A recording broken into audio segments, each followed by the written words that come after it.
મહારાષ્ટ્રના ચાંદીપુરા ગામથી શરૂ થયેલી આ તબાહી તમારા બાળકોનો જીવ લઈ શકે છે। હા, હું ચાંદીપુરા વાયરસની જ વાત કરી રહ્યો છું। चांदीपुरा वायरस से अब तक 44 लोगों की मौत। परंतु आवनारा समय में चांदीपुरा वायरस आ जिला में पण पहुंची जाए। और सबसे बड़ी खतरे की बात यह है कि इस वायरस की अब तक कोई वैक्सीन नहीं बनी है।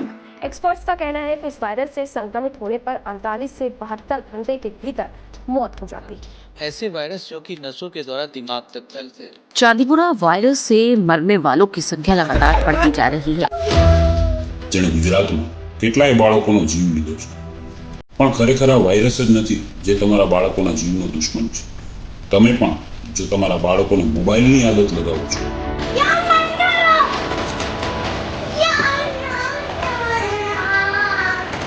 नहीं मिलेगा वो भाई।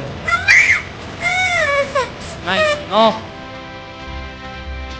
એ વાયરસના લીધે શરીરમાં એવા રિએક્શન ઊભા થાય છે। ઇમ્યુનિટી અગર બાળકની સારી હોય તો બચી શકે ખરા? 2-3 વર્ષ થાય અને પછી છોકરું હાથ ઉપાડે બધાની સામે, તો મારે શરમ સાથે કહેવું પડશે કે તમે કદાચ ચાંદીપુરાથી પણ વધુ ખતરનાક છો। ચાંદીપુરા વાયરસ અત્યારે બાળકોમાં હાહાકાર મચાઈ રહ્યો છે। કેટલાય બાળકોએ તેમાં જીવ ગુમાવ્યો છે। તો આજે આપણે એ વાયરસની ગંભીરતાની વાત કરશું, બાળકોને ઇન્ફેક્શનથી કઈ રીતે બચાવવા તે વાત કરશું। મોસમ દિવસે ને દિવસે બદલાતો રહે છે, ક્યારેક ગરમી વધી જાય છે, ક્યારેક વરસાદ આવે છે। આવા મોસમના બદલાવમાં બાળકોને હેલ્ધી કઈ રીતે રાખી શકીએ, તેની ઇમ્યુનિટીનું ધ્યાન કઈ રીતે રાખી શકીએ અને મા બાપને ધ્યાનમાં રાખવા જેવી બાબતો શું, તેની તમામ વિગતો જાણવા માટે આજે આપણે મળી રહ્યા છીએ ડૉક્ટર વિશાલ સરને। ચાલો મળીએ ડૉક્ટર વિશાલ સરને। કેમ છો સર? બસ ઓલ વેલ। સર, આપની હોસ્પિટલનું નામ શું, ક્યાં આવી છે ને તમે પીડિયાટ્રિશિયન તરીકે કયા કયા ફિલ્ડ કવર કરો છો? જી, મારું નામ ડૉક્ટર વિશાલ રાઠોડ, મારી હોસ્પિટલનું નામ છે little miracles pediatric super speciality hospital. Super speciality hospital મતલબ કે બાળકોના લગતા દરેક પ્રકારના સેવાઓ એક જ હોસ્પિટલમાં થાય, એ સુપર સ્પેશિયાલિટી હોસ્પિટલ કહેવાય। એટલે હોસ્પિટલમાં એક દિવસથી નાનું બાળક હોય કે ચાહે 14 વર્ષ સુધીનું બાળક હોય, એના લગતા જે પણ ક્રિટિકલ સિચ્યુએશન હોય, જીવલેણ પરિસ્થિતિ થતી હોય, એ દરેક પ્રકારની ટ્રીટમેન્ટ અમારા હોસ્પિટલમાં થાય છે। NICU એટલે કે નવજાત શિશુનું આઈસીયુ, PICU એટલે નવજાત શિશુથી લઈને એના ઉપરથી લઈને 14 વર્ષ સુધીના બાળકોનું આઈસીયુ। આ બે અમારા મુખ્ય કામગીરી છે।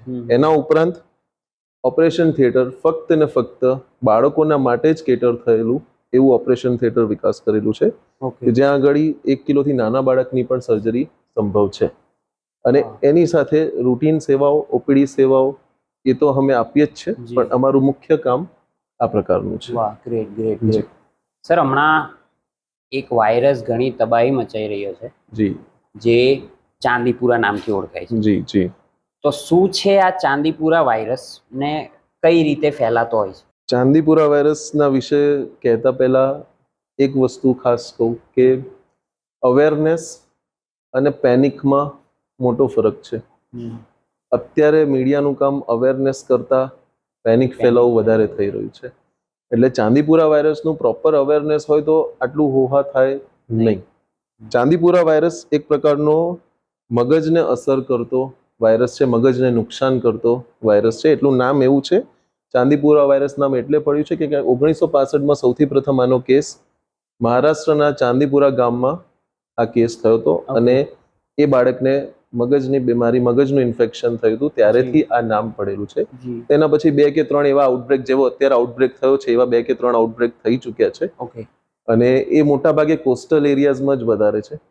કોસ્ટલ એરિયાઝ એટલે આપણે ગુજરાત પણ આવી ગયું, મહારાષ્ટ્ર છે, તેલંગાના, આંધ્રપ્રદેશમાં છે, થોડા રાજસ્થાનમાં છૂટાછવાયા કેસીસ છે। તો આ બધા એરિયામાં અફેક્ટ થાય છે। ચાંદીપુરા વાયરસનું જેમ મેં તમને વાત કરી કે મુખ્ય એનું અસર મગજને થતું હોય છે, પણ એના લક્ષણો બહુ પર્ટિક્યુલર નથી હોતા। લક્ષણો અતિશય તાવ આવો, પાણી જેવા ઝાડા થવા, વોમિટિંગ થવી, એના પછી બાળકનું સભાન અવસ્થામાંથી ગુમાવીને બેભાન, અર્ધ બેભાન અવસ્થા થવી, અને તેના પછી બાળકને ખેંચ આવીને કોમામાં જાય છે। આ પ્રકારના લક્ષણો 3 જ દિવસની અંદર થઈ જતા હોય છે। ફક્ત 3 દિવસમાં આટલું બધું થતું હોય તો સ્વાભાવિક વસ્તુ છે કે એ માટે મા બાપને થોડો ભય રહે. ભય રહે. પણ ભય રહે એના માટે ખાલી પ્રિવેન્શન જ આપણા માટે રસ્તો છે. હમ. આની ટ્રીટમેન્ટ બહુ પર્ટિક્યુલર ટ્રીટમેન્ટ નથી. બરાબર. પ્રિવેન્શન એટલે જે મેં તમને વાત કરી કે ભાઈ જે પણ બને ત્યાં સુધી એનું જે પણ વાયરસીસ જ્યાંથી સ્પ્રેડ થાય છે, સેન્ડફ્લાય નામનો જે જીવાણુ છે એનાથી સ્પ્રેડ થાય છે. ઓકે. તો સેન્ડફ્લાય શું છે? ઘણા લોકોને સેન્ડફ્લાય અને મોસ્કિટો અને સામાન્ય માખી વચ્ચે તફાવત ખબર નથી. બિલકુલ. તો સેન્ડફ્લાય પણ એક પ્રકારનું મચ્છર જેવું જ એનું કામ છે. જી. એ રાતના ટાઈમે જ વર્ક કરે છે. બ્લડ સકિંગ ઇન્સેક્ટ જ છે, બ્લડ સકિંગ વેક્ટર જ છે. અને એ જ પ્રકારની જીવાણુ એ આ પ્રકારનું ઇન્ફેક્શન, ચાંદીપુરા ઇન્ફેક્શન કરી શકે છે. ફેલાવે છે. અમુક એવું જાણવા મળ્યું છે કે કદાચ મોસ્કિટોથી પણ ફેલાય છે, પણ એના કોઈ પુરાવા પરફેક્ટ કેસીસ આપણે ક્લિયરન્સ ના કહી ઓકે. શકીએ. યસ. એવું છે. જી જી હે જી. ને? સર, બાળકોના શરીરને એ કઈ કઈ રીતે નુકસાન પહોંચાડી શકે? મેં તો સાંભળ્યું છે કે જીવ બી જાય છે ને બિલકુલ. કેટલા લોકોના કેટલા બાળકોના ગયા બી છે. સાચી વાત છે. કારણ કે આનું જેમ મેં તમને વાત કરી કે બહુ ટૂંકા ગાળામાં બહુ વધારે પડતું નુકસાન કરી નાખે છે. અને ફક્ત મગજને અસર કરે છે એવું નથી. ઘણા બચ્ચાઓને કદાચ માની લો મગજને અસરમાંથી રિકવર થઈ ગયા, પણ એ વાયરસના લીધે શરીરમાં એવા રિએક્શન ઊભા થાય છે, શરીર એવું રીતે રિએક્ટ કરે છે કે અગત્યના અંગો જેમ કે કિડની, લીવર અને મોસ્ટ ઇમ્પોર્ટન્ટલી લંગ્સ, આ બધી જગ્યાએ પણ એનો ખરાબ રીતે અસર થાય છે અને એમાં નુકસાન થઈ જાય છે. બિલકુલ. અને એટલી હદે નુકસાન થઈ જાય છે કે એ કામ કરતા બંધ થઈ જાય છે અને એના કારણે બાળકનું મૃત્યુ થતું હોય છે. આ બધું જ પ્રોસેસ 2 થી 3 દિવસમાં થવાના કારણે આપણે આ થોડું ભય વધારે છે. મેં તમને કીધું એમ કે આ વાયરસની મોર્ટાલિટી મતલબ કે death rate almost 60-70% death rate છે. મતલબ કે અગર 100 કેસીસ ચાંદીપુરાના થયા તો 50 થી 60 બચ્ચાનું મૃત્યુ થવું સંભવ છે. આટલી હદે એનું મોર્ટાલિટી છે. તે માટે થોડું પ્રિવેન્શન કરવું વધારે ઇમ્પોર્ટન્ટ છે, કારણ કે એની બહુ ટ્રીટમેન્ટ બહુ પર્ટિક્યુલર છે. બિલકુલ બિલકુલ. એવું છે. તો મે બી આ વાયરસનો જેમ કોરોનાની રસી શોધાય તેમ આ વાયરસની કોઈ રસી નથી હજી સુધી રસી એની છે નહીં, કારણ કે વાયરસ જ કંઈ એટલો જૂનો નથી. વાયરસ જ નવો વાયરસ છે. આપણા માટે નવો કહી શકીએ. ભલે આપણે 1965 એટલે કંઈ ન કહેવાય, હમણાંની જ વાત થઈ કહેવાય. બિલકુલ. હજારો વર્ષ જૂના વાયરસ છે, એની રસી હજી સુધી પ્રોપરલી થઈ નથી. મેલેરિયાની વાત કરીએ, એની હજી સુધી પાઇપલાઇનમાં છે. તો આની રસી તો સ્વાભાવિક છે કે સમય લાગશે અને કેટલી ઇફેક્ટિવ રહેશે નક્કી નહીં, આપણને જાણ નથી એ વસ્તુનું. તો ઇમ્યુનિટી અગર બાળકની સારી હોય તો બચી શકે ખરા? જો ઇમ્યુનિટી બહુ કોમ્પ્લેક્સ વસ્તુ છે. હેલ્થી હોવું અને ઇમ્યુનિટી હોવું વસ્તુ અલગ છે. આમાં બચ્ચાઓની ઇમ્યુનિટી ગરબડ હોય, પ્રોપરલી ડેવલપિંગ ના હોય, એના કારણે જ આ 14 વર્ષથી નાનાને થાય છે અને આપણને થતો નથી. ઓકે. 14 વર્ષથી નાના બાળકોને થવાનું કારણ જ આ છે કે ઇમ્યુનિટી ડેવલપિંગ સ્ટેજમાં હોય. આપણી બચ્ચાઓની ઇમ્યુનિટી જન્મતાથી થઈને 12 થી 13 વર્ષ ટીનેજર થાય ત્યાં સુધી એનું ચેન્જીસ ચાલુ જ રહે અને એ ચેન્જીસ એક લેવલે પહોંચી જાય કે જ્યારે એ ડેવલપ થઈ ગયું અને પછી એ સ્ટેડી રહે. બરાબર. પછી જે પ્રકારના ઇન્ફેક્શન શરીરમાં આવે એ પ્રકારની ઇમ્યુનિટી ડેવલપ કરે. પણ મોસ્ટલી આટલી ઉંમર સુધીના બાળકોમાં ચાન્સીસ એટલા માટે જ થતા હોય છે. એટલે ઇમ્યુનિટીને બહુ વધારે મેજર ડિફરન્સ પડતો નથી. હેલ્ધી બચ્ચાઓને પણ આ અફેક્ટ કરે છે. એ કમનસીબ છે આપણા કે આ હેલ્ધીને પણ અસર કરે છે. બધા સર, ઇમ્યુનિટીની વાત કરીએ છીએ તો અમુક ધ્યાન મા બાપને જે રાખવું જોઈએ આ સમયગાળા દરમિયાન, તમે કીધું ને કે જન્મથી 12 થી 13 વર્ષ સુધી, ટીનેજ સુધી, તો કઈ કઈ વસ્તુ બાળકોની ઇમ્યુનિટીને સ્ટ્રોંગ બનાવે એવું ધ્યાન મા બાપને રાખવું જોઈએ? ઇમ્યુનિટી માટે અગેન મેં કહું કે ઇમ્યુનિટી કેવી રીતે ડેવલપ થાય છે, પહેલા તો એ ફેઝ આપણને ખબર હોય તો ખ્યાલ પડે કે ઇમ્યુનિટી કન્ટિન્યુઅસ ઓનગોઈંગ પ્રોસેસ છે અને એ ઓનગોઈંગ પ્રોસેસ માટે ન્યુટ્રિશન અને પર્સનલ હાઇજીન પ્રાઇમરી વસ્તુ છે. ન્યુટ્રિશન એટલે બાળકનો ખાદ્ય ખોરાક, બ્રેસ્ટ ફીડિંગથી માંડીને બાળકનું કોમ્પ્લિમેન્ટરી ફીડિંગ શરૂ થાય એ બધું કેવી રીતે એડ કરવું, આ બધી જ વસ્તુ ડિપેન્ડ કરે છે કે ઇમ્યુનિટી બાળકની કેવી રહેશે, હેલ્થ સ્ટેટસ કેવું રહેશે. અને ઇમ્યુનિટી ઇમ્પ્રૂવ કરવી એટલે કંઈ એવું નથી કે એને ઇન્ફેક્શન નથી થવાનું. ઇમ્યુનિટી ઇમ્પ્રૂવ કરે એટલે કે શરીર એટલું કેપેબલ થઈ જાય કે કદાચ ઇન્ફેક્શન લાગ્યું તો અતિ નુકસાન કર્યા વગર અને સામાન્ય રીતે એને શરીરમાંથી એનો નિકાલ કરી શકે.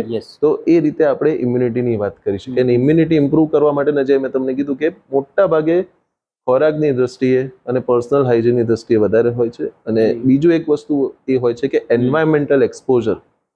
વાતાવરણનું એક્સપોઝર, અતિશય એક્સપોઝર નહીં, સામાન્ય, જેમ કે માની લો 8 મહિનાનું 9 મહિનાનું બચ્ચું થયું, જી બહાર થોડાક તડકામાં, બહારના વાતાવરણમાં જસ્ટ સ્ટ્રોલિંગ માટે નીકળ્યા, so that is environmental exposure. બરાબર, આ પણ બહુ ઇમ્પોર્ટન્ટ ફેક્ટર છે બિલકુલ ઇમ્યુનિટી ડેવલપ કરવા માટે.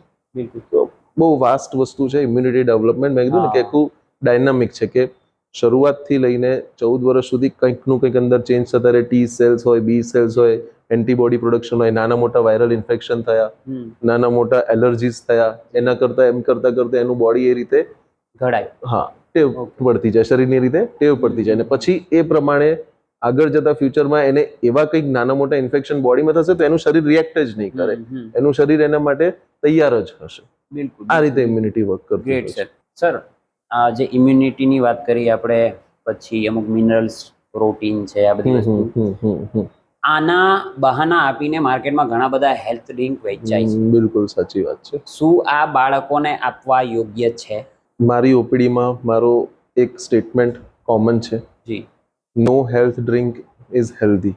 બરાબર, પર્ટિક્યુલરલી કોમર્શિયલ હેલ્થ ડ્રિંક્સની વાત કરીએ, ઓકે હું મેડિકલ હેલ્થ ડ્રિંક્સની, પ્રોટીન સપ્લિમેન્ટ્સની વાત આમાં નથી કરતો. ઓકે જે કમર્શિયલી અવેલેબલ છે, જે ઓટીસી એટલે ઓવર ધ કાઉન્ટર, તમે કરિયાના સ્ટોરથી માંડીને અપોલો હેલ્થમાં કે કશે પણ જાઓ તમને મળતા હોય, એ હેલ્થ ડ્રિંકની વાત કરી રહ્યો છું. ઓકે નામ એના વાત જેમ કે બોર્નવિટા અને કોમ્પ્લેન સિમ્પલ હા, હા, વસ્તુ હા. છે. બરાબર, જી. 60 to 70% એની અંદર સુક્રોઝ જ હોય છે. જી બાળકને અંદર મતલબ જાહેરાતોમાં જેમ કહેતા હોય છે ફલાણા વિટામિન આ છે, તે છે, હાઇટ વધશે, ગ્રોથ થશે, એમાં ફક્ત ને ફક્ત બાળકનું ફેટ ગેઇન થાય, ફક્ત ને ફક્ત અનહેલ્ધી વેઇટ ગેઇન થાય. કદાચ તમને વેઇટ ગેઇન દેખાશે, એવું લાગશે કે બાળક સરસ રીતે વજન વધી રહ્યો છે, તાજુ માજુ. હા, પણ એ બધી વસ્તુ અનહેલ્ધી વેઇટ ગેઇન જ હોય છે, ફેટી વેઇટ ગેઇન જ હોય છે.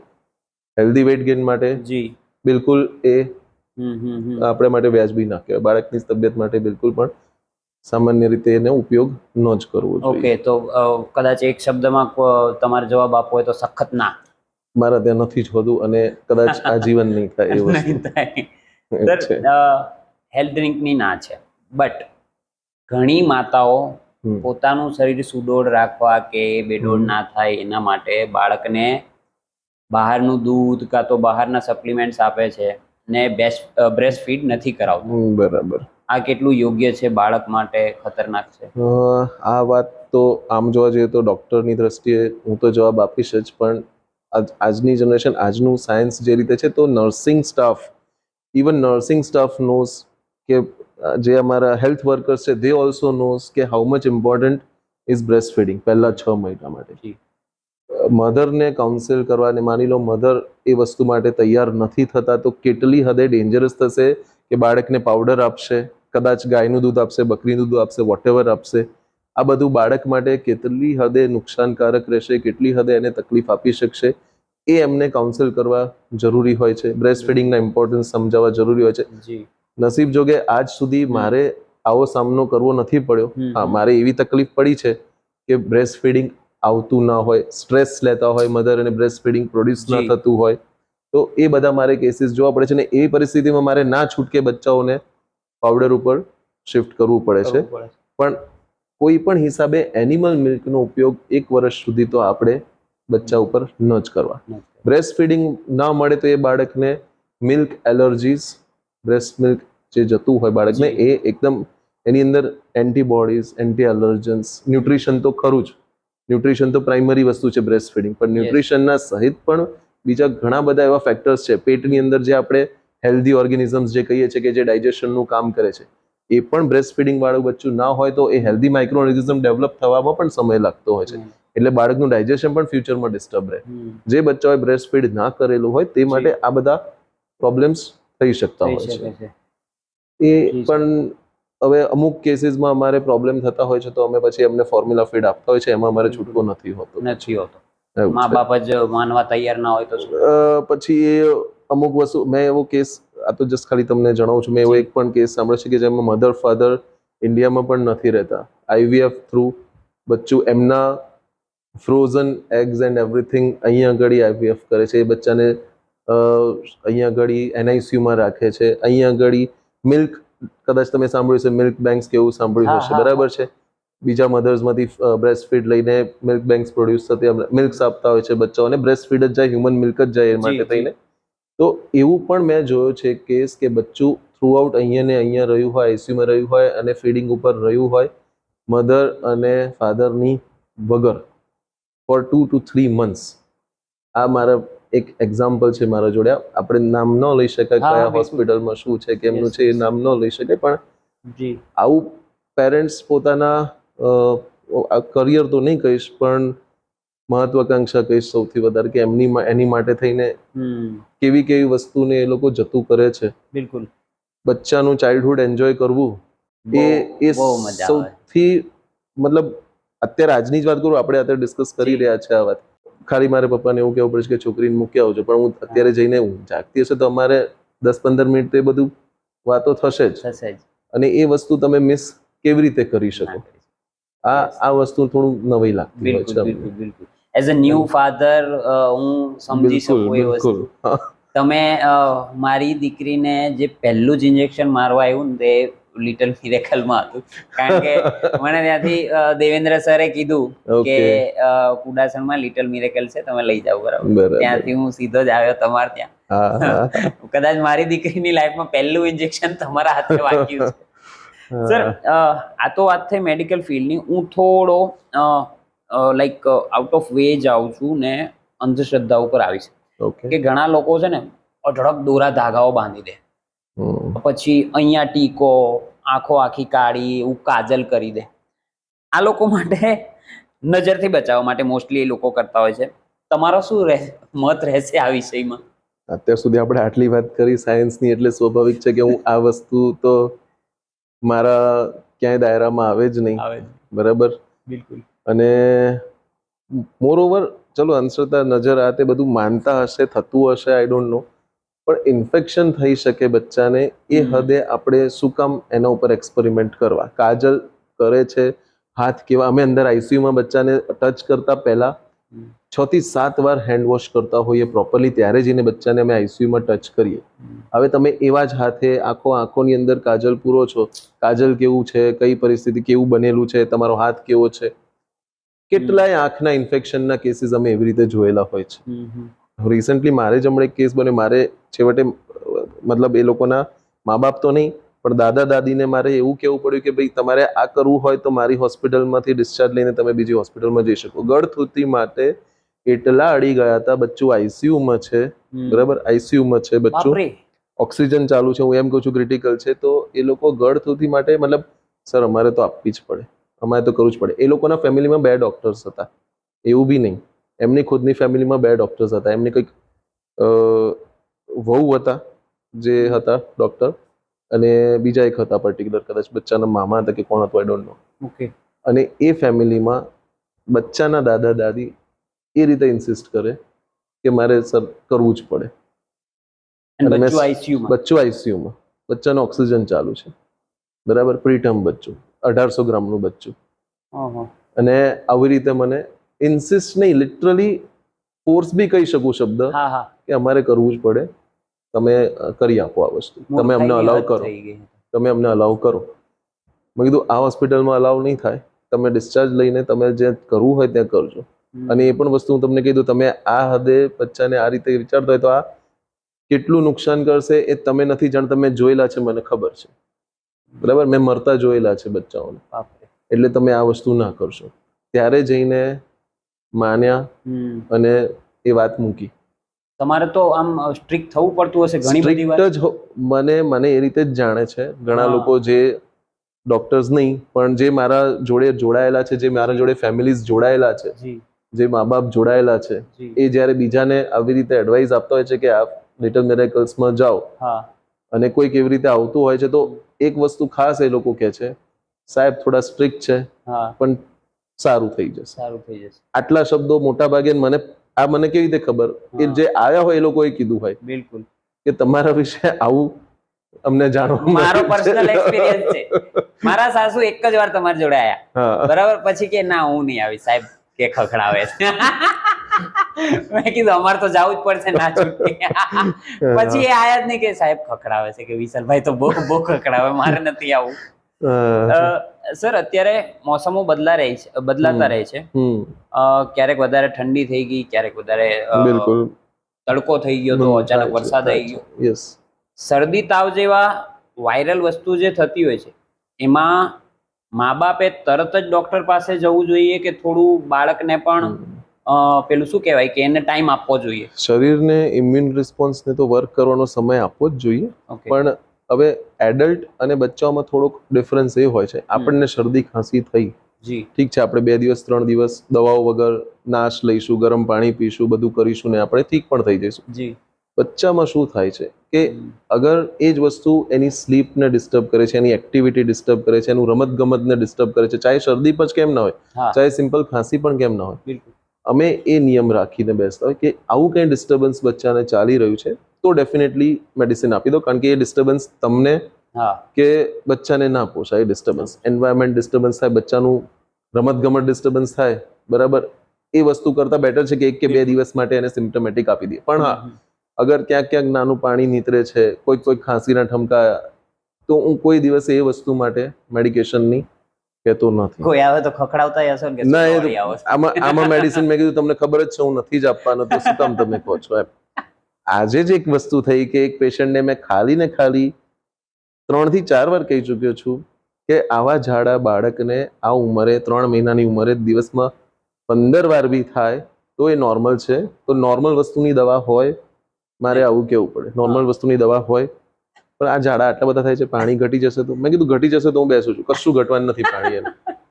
2 થી 3 વાર એ વસ્તુ થઈ તો પણ એ શું છે કે આવું જોયું ના હોય, બરાબર. નવજાત શિશુ આટલા બધા ઝાડા તો થોડી થાય, તો મને થાય તો મારે તો એડમિટ થવું પડે, એવું જ વિચારે કોઈ પણ માં, એવી રીતે જ વિચારે જી કે આ મને થાય તો મારે તો પછી પાણી જ ઘટી જાય, એટલે એને મગજમાં પણ એની સાંત્વના મારે કરવી પડે કે ભાઈ આ પ્રોબ્લેમ ના કહેવાય, આ નોર્મલ વસ્તુ કહેવાય. બિલકુલ બિલકુલ. સેમ યાર શરદી ખાંસીમાં પણ એ જ રીતનું છે કે ભાઈ હા, અત્યારે જેમ કે આવું ચાલી રહ્યું છે, બરાબર, હા, અત્યારે સામાન્ય શરદી ખાંસીથી માંડીને સિવિયર ઇન્ફેક્શન વાળા કેસીસ દરેક પ્રકારના અત્યારે છે. ડેન્ગ્યુ બી એટલું જ છે, આંતરડાના ઇન્ફેક્શન પણ એવા જ છે, ટાઇફોઇડના બી કેસીસ છે, એવરીથિંગ ઇઝ ધેર.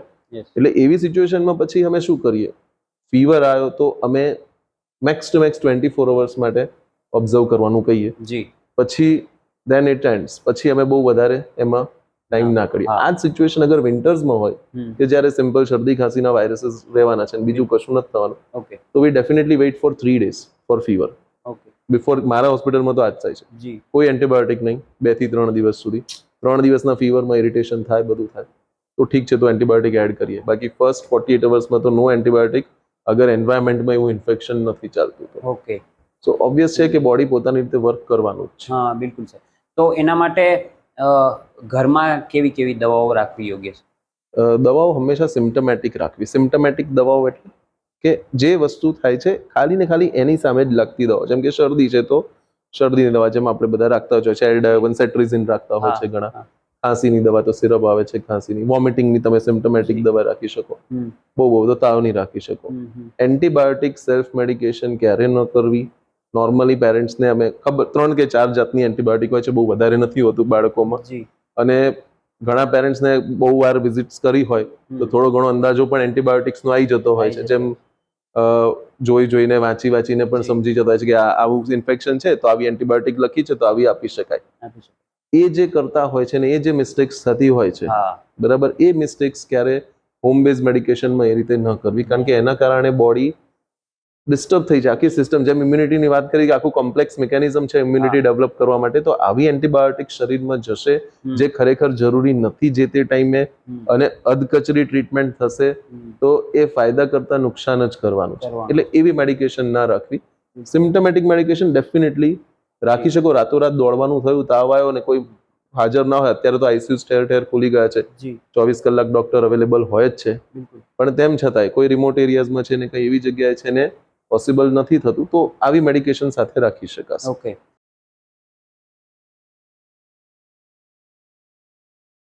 જે દવા આવે છે એ ખોલ્યા પછી 1 જ મહિનો રાખવાની? એમાં અગેન સેમ એન્ટીબાયોટિક હોય હા તો એ તો 5 ડેઝનું જ હોય છે. ઓકે. એકવાર ખોલી, હા પાવડર હોય અંદર, ઓકે. પ્રિપેર કરી, જી કન્સ્ટિટ્યુટ કરી નાખી. જી એ યુઝેજ આમ પણ 3 દિવસનો કે 5 દિવસનો જ ડોઝેજ હોય છે, ઓકે. એમાં વધારે હોતું બી નથી. પણ ઇન કેસ એ નથી આપી, પડી રહી છે, તો એ ફેંકી દેવી પડે, એને એનાથી વધારે ન રખાય. ખુલ્યા પછી હા. ઓકે પ્રિપેર કર્યા પછી. જી જી જી પણ જે બીજી બધી દવાઓ છે તાવની, કે જે મેં તમને હમણાં કીધું કે સિમ્પ્ટોમેટિક મેડિસિન્સ છે, તો હા. એ બધી મેડિસિનને અગર તમે પ્રોપરલી એર ટાઈટ કરીને ડાર્ક એન્વાયરમેન્ટમાં મૂકશો તો હા. એક્સપાયરી ડેટ સુધી ચાલે. ચાલે. એમાં તમારે કંઈ ખોલ્યા પછી તમારે બીજી લેવી પડે કે એવું કંઈ બિલકુલ જરૂરી નથી હોતું. એબ્સોલ્યુટલી એક્સપાયરી ડેટ સુધી એફિકેસી રહે જો અગર એને પ્રોપરલી એર ટાઈટ રાખીને. ડાર્ક એન્વાયરમેન્ટ એટલે કહું છું કારણ કે મોટા ભાગની દવાઓ છે ને એ લાઇટથી એની લાઇસ થઈ જાય અને એનું એફિકેસી ઓછી થઈ જતી હોય Okay. છે. એટલે એને ડાર્કમાં જ રાખવી. જી બોટલના કલર જોયા જશે કે ટ્રાન્સપરન્ટ કલર ભાગ્ય જ હશે. ભાગ્યે મોસ્ટ જ. Of the time A amber colour ને એવા Yes. ટાઈપના જ Yes, હોય છે. yes, yes. So that is to prevent the dark photosensitivity. Brown એક Yes. સર ઘણીવાર છે ને પેરેન્ટ્સ ઓવર પ્રોટેક્ટિવ થઈ જતા હોય કે બાળકોને ધૂળમાં રમવા ના જવા દે, બહાર જવા ના દે, અને બીજા સિનેરીઓમાં અમુક પેરેન્ટ્સ એકદમ કેરલેસ થઈ જતા હોય કે હાઇજીન પર પ્રોપર ધ્યાન ના રાખે, બોટલ વ્યવસ્થિત ના સાફ કરે, કેવા બિલકુલ. અસરો થઈ જાય છે. ઓવર પ્રોટેક્શનનું વધારે છે અત્યારે ચલણ કેરલેસનેસ કરતા. જ્યારેથી આ 1 ચાઇલ્ડ 2 ચાઇલ્ડનું આપણે કરીએ જ છે અત્યારે, જી. ગમે તે ચાહે ગામ હોય કે શહેર હોય, અત્યારે કરી રહ્યા છે લોકો, પરિવાર નિયોજન કરી રહ્યા છે. એટલે આના કારણે આ વસ્તુ ઓવર પ્રોટેક્શનનું વધારે ચાલી રહ્યું છે કેરલેસનેસ કરતા. તો ઓવર પ્રોટેક્શન એટલે જેમ હમણાં જ મેં તમને એક્ઝામ્પલ આપ્યું કે એન્વાયરમેન્ટનું એક્સપોઝર. તમે 8 મહિના 9 મહિનાનું બચ્ચું છે કે બહારના વાતાવરણમાં તમે જસ્ટ ખાલી એક સ્ટ્રોલ માટે, એક વોક માટે તમે લઈ જઈ રહ્યા છો. બિલકુલ. હવે અગેન હું મારા જ એક્ઝામ્પલ્સ એટલે આપું છું કે થોડુંક રેફરન્સ રહે કે જી. ભાઈ એક બચ્ચું અમદાવાદના કોઈક પોશ એરિયામાં રહે છે. ઓકે પહેલા ત્યાં બતાવતા હશે ક્યાંક, પણ બચ્ચાને મહિને એન્ટીબાયોટિક આપવા પડતા હતા. 6 વર્ષનું છોકરું છે, એ ટાઈમે 6 વર્ષનું હતું, મને અત્યારની તો એજ ખબર નહીં હશે, હું ઘણા પહેલાની વાત કરી રહ્યો છું. અને એ બચ્ચાને રિપીટેડ ઇન્ફેક્શન, મહિને એટલે હું એક્ઝેક્ટલી કહીશ કે મહિને એન્ટીબાયોટિક લેતું હશે બચ્ચું okay at age of 6 years. Okay કોઈ કંઈક કીધું હશે મારા વિશે અને આવ્યા હતા. હા. તો બેંગોલી હતા, બરાબર, બેંગોલી હતા. તો મધર કે ભાઈ હું બહાર નથી જવા દેતી, હું ગાર્ડનમાં નથી રમવા દેતી, હું ખાવામાં તળેલું ઠંડુ કશું જ નથી આપતી, હું બધું રેગ્યુલર ખાઉં છું, ફિશે ખાય છે મારું છોકરું, ફલાણું બધું જ ખાય છે, તો પણ મારા છોકરાને આ વસ્તુ કેમ થાય છે? બરાબર. પછી એ વસ્તુની જ મેં વાત કરી કે ભાઈ આ વસ્તુ તમે જે નથી જવા દેતા, આ ક્યારથી કરો છો? કે તો પહેલેથી જ અમે અહીંયા ઘડી આટલા ટાઈમથી અમારું ટ્રાન્સફરેબલ જોબ છે, આ છે તે છે, તમારું આ બધું ચાલતું હોય છે, તો આ ઘણા ટાઈમથી અમે આવી રીતે જ રાખેલું છે બચ્ચાને. એ ઓવર પ્રોટેક્શનનો પ્રોબ્લેમ આ છે કે ભાઈ નાના ઇન્ફેક્શન, નાના એલર્જન શરીરમાં જાય અને બોડીની ઇમ્યુનિટી ડેવલપ કરે છે. સરસ. બરાબર. તમે કદાચ આઉટ ઓફ ઇન્ડિયાની વાત કરીએ કે વેસ્ટર્ન વર્લ્ડની વાત કરીએ હા. તો ફૂડ એલર્જી બહુ સાંભળ્યું હશે તમે. હા બિલકુલ. બરાબર. કે ભાઈ મગફળીની એલર્જી કે સી ફૂડની તલની એલર્જી કે એલર્જી. કશી બી એલર્જી. બરાબર. ભૂરિયાઓને આ બધી એલર્જી બહુ હોય છે. બરાબર. રીઝન શું એનું? એ બચ્ચાઓ જન્મે ત્યારથી, બરાબર, બ્રેસ્ટ ફીડિંગ થાય તો થાય, ઠીક છે, એ તો જન્મે ત્યારથી only and only processed food ઉપર હોય છે. નેચરલ ફૂડ એલિમેન્ટ્સ તો એ લોકોમાં ભાગ્યે જ જતા હોય છે. જી પ્રોસેસ ફૂડ એટલે એ લોકોમાં લખેલું છે કે આમાં આ નથી, આમાં આ કાઢેલું છે, આમાં આ કાઢેલું છે. નેચરલ એલર્જન જે બોડીમાં જવા જોઈએ અને બોડી એનાથી ટેવાવું જોઈએ, એ બાય બર્થ જ નથી થતું. એટલે એ લોકોમાં ફૂડ, ઇન્ડિયામાં તમે જોશો નહીં એટલી બધી ફૂડ એલર્જી હશે. ના. બહુ જ ભાગ્ય ક્યાંક તમને જોવા મળશે કે ફૂડ એલર્જી છે કોઈ પ્રકારની. કેમ? કારણ કે આપણે 6 મહિના પૂરા થાય ને આપણે બધું એક્સપોઝર ચાલુ કરી દઈએ છીએ. બરાબર. કે ભાઈ મગ આપો, દાળ આપો, બધું આપો, ફ્રૂટ આપો, દરેક પ્રકારનું. તો આ બધું એક્સપોઝર ચાલુ થઈ છે. તો એક્સપોઝર એટલા માટે નેસેસરી છે. એવી જ રીતે એન્વાયરમેન્ટનું એક્સપોઝર, ધૂળમાં રમવા દેવું, બહારના વાતાવરણમાં વરસાદમાં નવડાવવાથી માંડીને બધી જ વસ્તુની વાત છે. નવડાવવું એટલે આપણે કંઈ ભીગવી નથી દેવાના એ લોકોને. બરાબર. આ તો જસ્ટ એક્ઝામ્પલ આપું છું કે exposure, environmental exposure, this are all natural allergens. Natural એલર્જન્સથી બોડી ટેવાયેલું હશે તો ઓબ્વિયસ વસ્તુ છે ફ્યુચરમાં એ એને ખરાબ અસર ના કરી શકે. અને કેરલેસનેસની વાત કરી તો કેરલેસનેસમાં ઇમ્પોર્ટન્ટ વસ્તુ આ છે કે પર્સનલ હાઇજીન. બરાબર. પર્સનલ હાઇજીનમાં મોટા ભાગે બચ્ચાઓનું જે ઓરલ હાઇજીન હોય છે, ડેન્ટલ હાઇજીન હોય છે અને હેન્ડ હાઇજીન, આ બે જ વસ્તુ ઇમ્પોર્ટન્ટ હોય. મતલબ 2 times બ્રશિંગ અને પ્રોપર હેન્ડ વોશિંગ, આ વસ્તુ બચ્ચાઓને શીખવાડવી અગત્યની હોય છે. પ્રોપર હેન્ડ વોશિંગ એટલે કે આપણે કંઈ આમ ઘસ નથી કરવાના, પણ એટલું બચ્ચાને સમજણ હોવી જોઈએ. મારી 8 વર્ષની છે તો ફિક્સ જ છે, સ્કૂલથી આવું સ્કૂલથી આવ્યા, અંદર બાથરૂમમાં ગયા, હેન્ડ વોશ કર્યું, ફેસ વોશ કર્યું, પછી જ જઈને બીજું કંઈ રૂટીન વર્ક કરવાનું. સેમ રીતે ગાર્ડનમાંથી આવ્યા તો પહેલું એ પ્રોસેસ થવી જોઈએ. બ્રશિંગ, નાઇટ ટાઈમનું બ્રશિંગ નોર્મલી એવું ચલણ છે નહીં આપણે અહીંયા આ એન્વાયરમેન્ટ કે નાઇટ ટાઈમનું બ્રશિંગનું, પણ day time brushing, morning brushing કરતાં એ બ્રશિંગ વધારે ઇમ્પોર્ટન્ટ છે. કારણ કે ફૂડ લીધા પછી જે માઇક્રો ઓર્ગેનિઝમ્સ અંદર ડેવલપ થશે ને જે કેરીઝ કે પેલા સડા કરશે એ નાઇટ ટાઈમના બ્રશિંગથી પ્રિવેન્ટ કરી શકાશે. એ આ સિમ્પલ આટલી વસ્તુની જ વાત હોય છે. કંઈ બહુ કંઈ વધારે પડતું આપણે કંઈ મગજ લગાવવાની જરૂરત આમાં હોતી નથી. એક્ઝેક્ટલી. બોટલ ફીડિંગની તમે વાત કરી તો બોટલ ફીડિંગ આઈડિયલી જો અગેન આ વસ્તુથી હું અગેન્સ્ટ જ છું. બોટલ ફીડિંગ કરતા બચ્ચાઓને પણ ઇસ્યુઝ થતા હોય છે. ઇન્ફેક્શન તો ખરું, તમે ગમે તેટલું ઉકળતા પાણીમાં તમે કરો પણ પેલા જે ક્રેક્સ એન્ડ ક્રેવાઇસીસ હોય ને જે આપણે ફિટ કરતા હોઈએ છીએ, નિપલ્સ જે હોય છે, તો એમાં ઓર્ગેનિઝમ લોજ થયેલા રહેતા હોય છે. એટલે એ કારણે પણ થોડું માઇક્રો ઓર્ગેનિઝમ બોડીમાં જઈ શકે અને ઇન્ફેક્શન થઈ શકે. ઓબ્વિયસલી તમે પ્રોપર હાઇજીનિકલી ના કરો તો વધારે સ્ટ્રોંગલી ઇન્ફેક્શન થશે, પણ કેર રાખવા છતાં પણ એમાં થોડી ગડબડ થતી હોય છે. હવે બધાના ઘેર કંઈ સ્ટરીલાઇઝર ના હોય, બધાના ઘેર યુવી સ્ટરીલાઇઝર ના હોય કે આખી ક્લિયર થઈ જશે. એટલે આ બધા ઇશ્યુ રહે છે. એના કરતાં બેસ્ટ વે છે તમે કપ ફીડિંગ કરો, સ્ટીલના વેસલ્સ યુઝ કરો, પોસિબલ હોય તો ગ્લાસના વેસલ્સ યુઝ કરીને ડાયરેક્ટ પીવડાવવાનો ટ્રાય કરો. આ હેબિટ એના ફ્યુચર માટે પણ કામમાં લાગશે.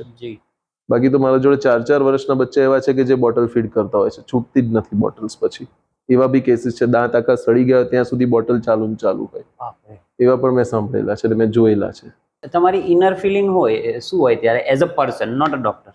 ઇનર ફિલિંગ તો આપણે સીધી વસ્તુ છે કે આપણે એમ જ થી કે ભાઈ, અને એવું બી નથી ભણેલા ગણેલા હોય એવું કોઈ ગામડાનું આવતું હોય ને એવું આવતું હોય તો બરાબર છે, પણ શું કે બુક માનતું નથી, છૂટતું નથી. મેં કીધું એ તમારી માનસિકતા ચેન્જ નહીં થાય ને, માનતું નથી, છૂટતું નથી, તો બચ્ચાની તો નથી જ થવાની. બચ્ચાને ખબર પડવાની છે કે મારા માટે શું ખરાબ છે ને શું સારું છે. તમે અધીરા થાઓ છો, તમે ચીડચીડ કરે એટલે તમે પછી એને એ વસ્તુ પ્રોવાઈડ કરી દો છો, તો પછી તમે આ 4 વર્ષનો નહીં 10 વર્ષનો થાય તોય તમે આ બધી વસ્તુ સોલ્વ નહીં કરી શકો. તો એ મારે અમુક વાર તો જાણીતા વ્યક્તિને તો હું ખાસ આ વસ્તુ કહી દેતો હોઉં છું, સીધું મોઢે જ કહી દેતો છું કે બચ્ચું માનતું નથી એવું મારા આગળ શબ્દ વાપરવાના જ નહીં. બરાબર. અગેન હું મારું એક્ઝામ્પલ આપીશ કે 8 વર્ષની 12 જણા છે મારા જોડે અને એમાં એકની એક આ દીકરી છે, તો કેટલા લાડ હશે. પણ આજની તારીખમાં હું કહું કે આ નહીં કરવાનું તો ઇમિડિયેટલી એ ટાઈમે સ્ટોપ થઈ જાય. એ એક માણસનું એવું હોવું જોઈએ. બિલકુલ. બાકી ભલે ખાવા પીવાના બધા લાડ હોય, બધું બરાબર, પણ અમુક વસ્તુનો કંટ્રોલ રાખવો જરૂરી હોય છે. બિલકુલ. સર, અત્યારે આજકાલ સોશિયલ મીડિયા તમે જોતા હશો, પોતાનું બાળક મોટું કર્યું હોય ને વ્યવસ્થિત કે ભગવાનની દયાથી ક્યાંય બીમાર ના પડે, બિલકુલ હેલ્ધી રહેતા હોય, એ પછી બાયોમાં લખી દે કે પેરેન્ટિંગ એક્સપર્ટ. ઓકે. અમે પર્સનલી એને ડિગ્રી વિનાના ડોક્ટરો કહીએ છીએ બધા, જેને લિટરલી પોતાના બાળક પૂરતી જ ખબર છે અને જ્ઞાન એ લોકોની બધી જ રીલમાં હોય છે કે તમે પણ આમ કરો, તમે પણ આમ કરો. આ વસ્તુ કેટલી ડેન્જરસ થઈ શકે? એટલી જ ડેન્જરસ થઈ શકે કે તમે સર્જરી કરાવો છો, જે માણસ સર્જન નથી, એટલી જ હદે આ ડેન્જરસ થઈ શકે. એક ડોક્ટર સિમ્પલ એપેન્ડિક્સની સિમ્પલમાં સિમ્પલ સર્જરી કેમ ના હોય, પણ એ ક્વોલિફાઈડ સર્જન કરે તો જ યોગ્ય કહેવાય. હવે એ તમે કોઈ એવો ડોક્ટર કરે, હું એટલા માટે આ શબ્દ વાપરું છું કારણ કે એવું મેં સાંભળ્યું બી છે ને મેં જોયા બી છે, બધા જાણ્યા બી છે કે જે ક્વોલિફાઈડ સર્જન ના હોવા છતાં પણ આવી સર્જરીઝ કરતા હોય છે અને એના પછી સિચ્યુએશન થતી હોય છે. બરાબર. So this is as that much dangerous. કેમ? કારણ કે દરેક શરીર તમારું, મારું, આપણા બચ્ચાઓનું, ભલે જેનેટિકલી 50% આપણા જેવા છે, બટ એવરી બોડી, એવરી શરીર હેઝ અ ડિફરન્ટ જેનેટિક્સ. બરાબર. કોઈ એક શરીર બીજા શરીર જેવું સમાન નથી હોતું. તો સ્વાભાવિક છે કે આપણે સેમની સેમ વસ્તુ ટાઈપકાસ્ટ ના કરી શકીએ કે મારા બચ્ચામાં આનો ઇફેક્ટ સારો થયો છે. હું એક્ઝામ્પલ ઓપીડીમાં પણ આપતો છું.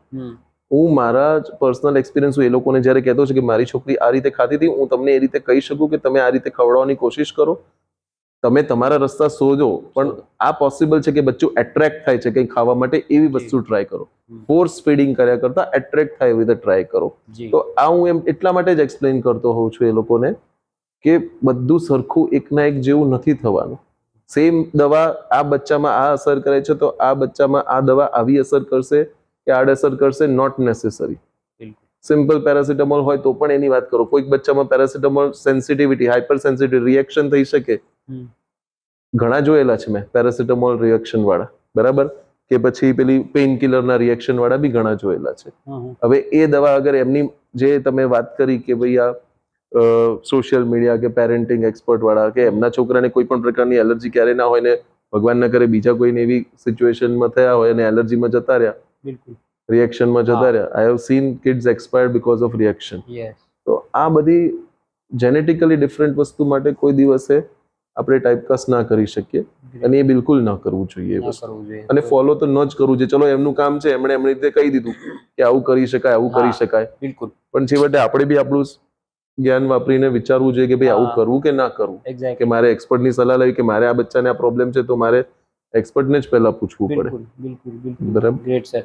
સોશિયલ મીડિયા અને ઇન્ટરનેટ પરથી એક સવાલ થાય કે બાળકો ઘણા સ્ક્રીન ટાઈમ પાછળ ગાંડા હોય, અમુકને મોબાઈલ બહુ નાની ઉંમરથી આપી દે. તો સર મોબાઈલ, ટીવી, ઇન્ટરનેટ આ બધો સ્ક્રીન ટાઈમ જે છે બાળકોનો, તે બાળકોના વિકાસ પર કેવી અસરો પાડે છે? બહુ જ ખરાબ. કોવિડમાં કદાચ તમારા તો ઓબ્વિયસ છે કે કોન્ટેક્ટમાં ના હોય, પણ મારા કોન્ટેક્ટમાં બહુ જ આ વસ્તુ થઈ છે. કોવિડના ટાઈમે બંધ બારણામાં બાળકોને આ પરિસ્થિતિનો સામનો કરવો પડ્યો છે કે જે ડેવલપિંગ એજમાં હોય. ડેવલપિંગ એજ મતલબ કે 6 મહિનાથી લઈને 3 થી 4 વર્ષ સુધીના બાળકો, બરાબર. ધીસ ઇઝ કે જેમાં ખાલી ને ખાલી ગ્રોથ નથી થઈ રહ્યો, ખાલી બચ્ચું ચાલતા દોડતા એવું નથી શીખી રહ્યું, બચ્ચુને બોલવાનું બી છે, બચ્ચાને આજુબાજુના વાતાવરણ જોડે ભળવાનું બી છે, એ બધું બી કરવાનું છે. હવે એ બધી વાત ટાઈમે શું થયું, બધાના ફોન હાથમાં આવી ગયા, બહુ વહેલી ઉંમરે આવી ગયા. અત્યારે તો એના વગર પણ છે, એવું નથી. હું ખાલી કોવિડનું એક્ઝામ્પલ એટલે આપું છું કે થોડો અંદાજો આવે આ પ્રોબ્લેમના વિશે. બચ્ચાનું development, mental development, emotional development, social development એ સેલ્ફ એક્સપ્લોરેશનથી આવે અને એન્વાયરમેન્ટલ એક્સપ્લોરેશનથી આવે. આ બધા વર્ડ છે. સેલ્ફ એક્સપ્લોરેશન મતલબ પોતે શું છે, પોતે શું કરવાનું છે, મારે આ જોઈએ છે, મારે પેલું જોઈએ છે, એ આજુબાજુનો નજારો જોઈને બધું કરશે, બરાબર. અને એન્વાયરમેન્ટલ એક્સપ્લોરેશન જેમ વાત કરી કે ભાઈ દાદા દાદી કોઈના ઘરમાં ગ્રેન્ડ પેરેન્ટ્સ હોય તો શું કરે છે, નાનું બચ્ચું હોય એને લઈને સીધા ગાર્ડનમાં જાય, મંદિરે જાય, જઈને બેસે, બચ્ચું એ બધું જોવે, બીજા બચ્ચાઓ આયા હોય એના જોડે રમે કરે. આ બધું ડેવલપમેન્ટ છે. આ રીતે બચ્ચાનું ડેવલપમેન્ટ થાય. બિલકુલ. કોઈના પણ ફેમિલીમાં ગ્રેન્ડ પેરેન્ટ્સ હશે, એ બચ્ચાને ક્યારે પણ સ્પીચ ડીલે, સ્પીચનો પ્રોબ્લેમ કે આવો ઇમોશનલ પ્રોબ્લેમ કે બધા એન્ઝાયટી ડિસઓર્ડર કહો, બરાબર, ADHD કહીએ આપણે, ઓટિસ્ટિક ડિસઓર્ડર કહીએ, એ બધું ક્યારે જોવા નથી મળતું. કારણ કે એ એક્સપોઝર એ લોકોને આ ફોન કરતા એ લોકોનું એક્સપોઝર એવું રહ્યું છે કે human expression, person to person expression થવાનું છે. એટલે એના કારણે બચ્ચાઓનું ડેવલપમેન્ટ સારું થાય. આ વસ્તુ સ્ક્રીન આવી ગઈ, તમે નહીં માનો 24 અવર્સમાંથી બચ્ચું જાગતું હોય તો કદાચ ખાવા પીવા નાવા ધોવા સિવાય, ખાવા પીવામાં પણ યુઝ થાય છે એવું બી નથી, બાકીના ટાઈમે બચ્ચોને બસ રડે છે, લે આ લઈ લે, બરાબર, ચલો વિડીયો જોઈ લે, રડે છે તરત આ કરી દે, નથી ખાતું, ચલો વિડીયો જોતા જોતા ખવડાવીએ. બચ્ચાનું ક્યાં આગળ છે માઇન્ડ? ખાલી એક જ જગ્યાએ છે, ડાયરેક્શન એક જ જગ્યાએ છે. દુનિયામાં શું ચાલી રહ્યું છે એની લાઈફ ખાલી આટલી જ છે, એનું ડેવલપમેન્ટ ખાલી આટલું જ છે, બરાબર. અને એ શું વિડીયોમાં ચાલી રહ્યું છે, શું બોલી રહ્યા છે એ નથી એને ખબર, બરાબર. એના બ્રેઇનમાં શું રિસ્પોન્સ કરશે નથી ખબર પડવાની. ક્યારે એ લોકોને સ્પીચના પ્રોબ્લેમ સોલ્વ ના થાય જ્યાં સુધી એ લોકોને ટ્રેનિંગ કરવી પડે. લિટરલી કાઉન્સેલિંગ સેન્ટર્સ આ બધા ખુલી ગયા છે અત્યારે, બરાબર. ચાઇલ્ડ ડેવલપમેન્ટ ક્લિનિક વર્ડ છે, ચાઇલ્ડ ડેવલપમેન્ટ ક્લિનિક અત્યારે ઘણા છે, બરાબર. બિહેવિયર થેરાપી, ઓક્યુપેશનલ થેરાપી, આ બધી થેરાપી કરવી પડે છે બચ્ચાઓને, just because of this reason કે એ ટાઈમે સ્ક્રીન ટાઈમ એટલો થયો અને એનું ડેવલપમેન્ટ ના થઈ શક્યું. એ એટલું હદે ખરાબ છે સ્ક્રીન ટાઈમ. સર આ વાત સ્ક્રીન ટાઈમની થઈ. બીજું એક પાસું હોય છે ઘરનું વાતાવરણ. ઘરનું જે રીતનું વાતાવરણ હોય એ રીતનું બચ્ચું ઢળે છે એવું મેં સાંભળ્યું છે. બિલકુલ. તમારું શું માનવું છે આમાં? 100% સાચી વાત છે. એન્વાયરમેન્ટ આપણે કહીએ છીએ ને કે જેમ ફૂડની હેબિટ છે તો ફેમિલી ફૂડ હેબિટ. હું ઘરમાં જે ખાઉં છું, હું ડ્રાય ફ્રૂટ ખાઉં છું તો મારા છોકરી એની જોડે જોડે ખાતી થઈ જ જાય. રેગ્યુલર બેઝિસ પર ઘરમાં જે થતું હોય, જે એન્વાયરમેન્ટ રહેતું હોય, બચ્ચું એ જ શીખવાનો ટ્રાય કરે. હવે તમે રાત્રે જઈને, જેમ મેં મારું એક્ઝામ્પલ આપ્યું, હવે રાત્રે જઈને આપણે આપણો જ ફોન લઈને બેસી રહીએ તો જી. બચ્ચું શું કરશે? બચ્ચું એ જ કરશે ને. બચ્ચું એ જ માંગશે કે લાવ ભાઈ મારે ફોન જોવો છે. હા ઓબ્વિયસ છે કે આપણે આપણા ટાઈમમાં વર્કની અંદર ઘણીવાર અમુક સિચ્યુએશનમાં જેમ કે સિરીઝ જોવા બેઠા કે કંઈ બેઠા આખું હોસ્પિટલના સ્ટ્રેસ આઉટમાંથી થોડુંક તમે રિલેક્સ થવા માટે કંઈક કરતા હોય તો એ થોડો ટાઈમ તમે કરતા હોય, પણ જ્યારે બચ્ચુને એ જોઈ રહ્યું છે એ વસ્તુ તો એ એના મગજમાં પણ એ જ છે કે ભાઈ આ રીતે જ ચાલે બધું, આ રીતે જ કરવું આ પડે. વસ્તુ ઇમ્પોર્ટન્ટ છે. હા, હમ. જસ્ટ હમણાં આઈ થિંક કદાચ રિસન્ટ વિડીયો જ છે, જોયો હશે કે જાપાનીઝ ફેમિલીમાં કે બચ્ચુના હાથમાં ફોન છે હા અને મધર ફાધર આમ કંઈક વર્ક કરી રહ્યા છે ઓકે અને અચાનકથી એમની નજર પડે ને ખબર નહીં એ લોકો શું કરે છે ને, તો મધર છે એ બચ્ચાની આર્ટ બુક લઈ આવે છે અને ફાધર છે એ કંઈક સ્ટોરી બુક કેવું કંઈક લઈ આવે છે ને પેલી એની બુકમાં આર્ટનું કરવા બેસી જાય છે અને ફાધર જે હોય છે એ એના જે ટોય બુક છે એમાં સ્ટોરી વાંચવા બેસી જાય છે. 10 મિનિટ લાગે છે, 10 મિનિટમાં બચ્ચો ફોન મૂકીને એ આર્ટ બુકમાં બધું ચિત્રમાં મંડી પડે છે. સિમ્પલ, આટલું જ ખાલી ચેન્જ. હવે આ ચેન્જ, હવે તમે જેમ વાત કરી કે ભાઈ એન્વાયરમેન્ટ કેટલું ઇમ્પોર્ટન્ટ છે, તો આટલી હદ સુધી આપણે કરી શકાય. બીજું બધું તો જો ઘણું છે કે ભાઈ એગ્રેશન ઘરમાં હોય તો બચ્ચામાં એગ્રેશન આવી જાય. ઘરમાં એવું વાયલન્સ તો ના કહીએ પણ ઘરની અંદર પેલું કહીએ ને કે ઇનડિફરન્સીસ કહો કે પછી કંઈક ડિસ્કશન્સ ચાલતા હોય એ બધું સાંભળતા જ હોય. મારી છોકરીને અમારે ભૂલથી આમ થોડુંક પણ અમારે બંનેને આમ જોરમાં બોલાઈ જાય ને, મારી છોકરી સીધી કે why are you arguing, immediately ચૂપ થઈ જવું પડે. અત્યારે હેડ ઓફ ધી ફેમિલી એ છે. Why are you arguing, stop arguing right now. હા, સીધું આવું થઈ જાય એવી વાત છે. ગ્રેટ. સર, લાસ્ટ ક્વેશ્ચન, વધારે ટાઈમ હવે નહીં બગાડું તમારો. એઝ અ ડોક્ટર, આટલા વર્ષનો અનુભવ છે તમને, જી, પેરેન્ટ્સને કોઈ તમારા ગોલ્ડન વર્ડ્સ, તમારી સલાહ? જેમ કે આપણે ઘણું ડિસ્કસ કર્યું એમાંથી અમુક નાના મોટા પોઈન્ટ્સ તો મળી જ ગયા છે, પણ જી, બચ્ચાઓના ગ્રોથ માટે, બચ્ચાઓનો હેલ્થ માટે ઇમ્યુનિટી વર્ડ, જે પણ વર્ડ વાપરવા હોય, આપણે નોર્મલી હું ખાલી પેરેન્ટ્સને મારા ઓપીડીની વાત હોય કે ગમે તે વાત હોય, જી, હું 2 થી 3 વસ્તુ જ એમને કહેતો હોઉં છું. જે મેં વાત કરી એમ કે ન્યુટ્રિશનમાં જે મિસ્ટેક્સ થતી હોય છે એ મિસ્ટેક્સ અવોઇડ કરવી, બરાબર. જેમ કે આપણું ખોરાક, જી, તમારું મારું ખોરાક, નોર્મલી એવું માનતા હોય છે કે ભાઈ બચ્ચાનો ખોરાક એટલે એડલ્ટનો અડધો કે એડલ્ટના ચોથા ભાગનો. એવું નથી હોતું, બરાબર. બચ્ચાનો ખોરાક બહુ જ પર્ટિક્યુલર વેમાં પ્રોટીન બેઝ ડાયટ 50% બેઝિસ પર હોય અને સેચ્યુરેટેડ ફેટ ઓછા હોય, આ પ્રકારનું એનું ખોરાક એનું ડેવલપ કરવું પડે. તો આ એક ઇમ્પોર્ટન્ટ વસ્તુ છે કે જે હું બધાને કહેતો હોઉં છું કે બચ્ચાના ડાયટના ફોલો આ રીતે કરો તો ગ્રોથ વાઇઝ સારું થાય, ફેટી વેટ ગેઇન નહીં થાય, હેલ્ધી વેટ ગેઇન થશે, ન્યુટ્રિશનલી સારું રહેશે, ઇમ્યુન રિસ્પોન્સ સારું ડેવલપ થશે.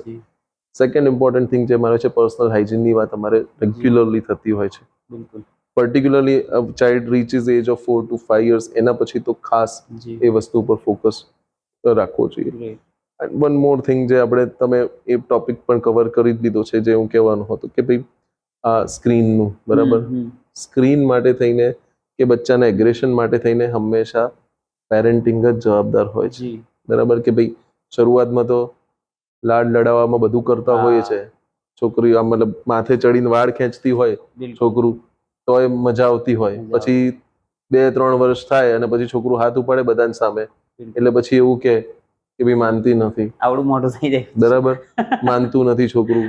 કીધું આ વસ્તુની વાત છે કે ભાઈ તમારે આ ટ્રેનિંગ પીરિયડ બચ્ચું 1 વર્ષનું હોય ત્યારથી જ ચાલુ થઈ જાય. બિલકુલ, એ ટાઈમથી જ થઈ જાય. એક્ઝેક્ટલી. ન્યુટ્રિશન હોય, ચાહે હાઇજીન હોય, ચાહે બિહેવિયર હોય, અને સ્ક્રીન ટાઈમ તો આઈડિયલ સ્ક્રીન ટાઈમ 0 hours હોય, આઈડિયલ સ્ક્રીન ટાઈમ, બરાબર.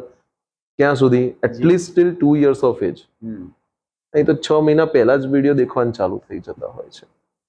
This are the simple things. અગર આ વસ્તુ આપણે મેનેજ કરીએ તો ડેવલપમેન્ટમાં બચ્ચાને ક્યારેય ઇશ્યુ આવવાનો નથી. એ રીતનું છે. જી, જી. વિશાલ સર પાસેથી આપણે તમામ નાની નાની બાબતો જાણી. ચાંદીપુરા વાયરસમાં બાળકને કઈ રીતે બચાવવું અને બાળકની ઇમ્યુનિટી માટે શું શું કરવું જોઈએ, સ્ક્રીન ટાઈમ કેટલો ડેન્જર છે તે પર સરે જણાવ્યું, અને ઘરનો માહોલ કેટલો ઇમ્પોર્ટન્ટ છે તે પર સર પાસેથી આપણે જાણ્યું. આ બધી જ વાતની આપણે કાળજી રાખીએ તેવી અમારી અપીલ છે. બાળકોને નિરોગી રહે તે માટે સારું વાતાવરણ આપીએ, સારું હાઇજેનિક ખોરાક ખવડાવીએ, તે માટેની અમારી અપીલ છે. જય શ્રી કૃષ્ણ, જય સિયારામ મિત્રો. સંવાદના નેક્સ્ટ એપિસોડમાં મળશું. લાઇક, શેર અને સબસ્ક્રાઇબ કરતા રહેજો.